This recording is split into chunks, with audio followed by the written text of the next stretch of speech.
Project-based learning, in short PBL, is a powerful way to learn new things and remember them for a long time. It describes a form of learning that happens as a result to solving actual problems. It's arguably so effective because first, it gives solving problems meaning, and second, because each task in a project is mentally tied along a storyline which eventually leads to either failure or success of an entire project. That means what we learn during the process has more meaning, and we can remember it later by mentally revisiting our project story. Business visionary Elon Musk explained it quite well. He said that our brain has evolved to discard information that it thinks has irrelevance. Picking a problem and then using various education tools like math, language, or economics to solve that problem is therefore far more engaging than teaching the tools itself. Say we are going to take apart an engine to see how it works and then put it back together again. In order to take it apart, we need wrenches, screwdrivers, a winch, and other tools. In the course of solving that problem of taking apart the engine, we learn about the tools, how to apply them, and why they matter. To understand it better, let's look at the story of Jane, a shy 19-year-old student who wanted to move out from home but miserably failed. Jane just finished her high school degree and still lives with her parents. She is eager to move out and live on her own, but she has a tight budget. Jane begins her project with asking around. Where do her friends recommend her to live? How much do they pay? She starts to search online, but is soon overwhelmed by all the options. Jane learns that her search is not effective unless she knows precisely how much money she can spend for rent. Her brain takes note that such a big project needs proper planning. The next day, Jane spends making some serious calculations about her income, her savings, and her monthly expenses, like food, phone bills, going to the movies. Her calculation leads to the conclusion that her budget for rent is very small. She starts thinking about taking on a job tutoring music to kids. This could get her another $200 a month, although there are additional expenses since she would need to buy a new guitar. Jane's brain goes through the various computations, making a cost-benefit analysis, and decides to try moving out without taking on a job. Jane is happy. She made up her mind and realized that math is a good tool that supports making an informed decision. The next day, Jane starts searching online again, this time for a shared home. It doesn't take her long, and she makes her first call to get an appointment to meet the hosts. This is her first viewing. There are 3 flatmates. They tell her to sit down and start asking very directly about her habits, preferences, and how to describe her personality.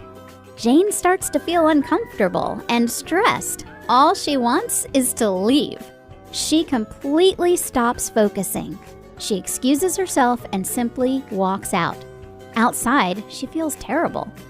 Her brain notes an increased heart rate, some confusion about how to describe Jane, and a lack of communication skills responding to immediate social pressure. In the evening, she lies in bed and can't sleep. She starts to have doubts. Should she really move out? Maybe this is not for her. Maybe she is too young to live with such independent people. She decides that she will stay at home for now. Eventually, she falls asleep. During her sleep, her brain keeps working and revisits the experiences of that day. It puts the experience in perspective and decides what can be forgotten.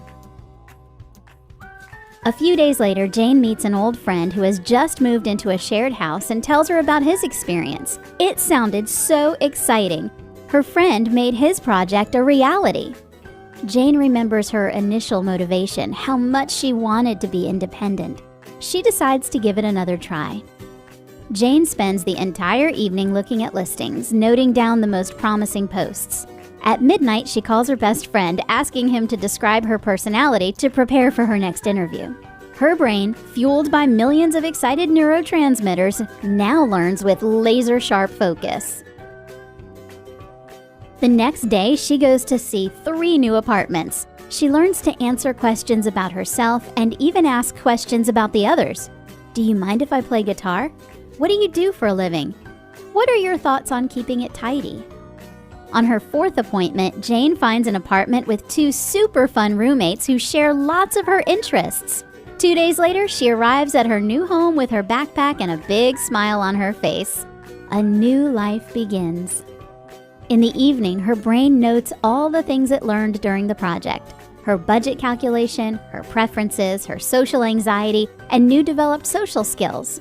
Most importantly, the brain realizes that getting better at social skills is similar to improving her guitar skills. We get better with practice. 10 years later, Jane reads a study from 2009 that showed that PBL students perform as well or better than traditional students. Findings indicated that projects were superior when it comes to long-term retention, skill development, and satisfaction of both students and teachers. Traditional learning approaches were more effective for short-term retention as measured by standardized board exams. The idea of project-based learning was made popular by the educational reformer John Dewey. In 1916, he claimed that the student learns more if he is interested in the subject and recommended learning by doing, or learning by solving a problem. Dewey further stressed the importance of the connection between life and the objects we are studying. On learning, he said, "If knowledge comes from the impressions made upon us by natural objects, it is impossible to procure knowledge without the use of objects which impress the mind."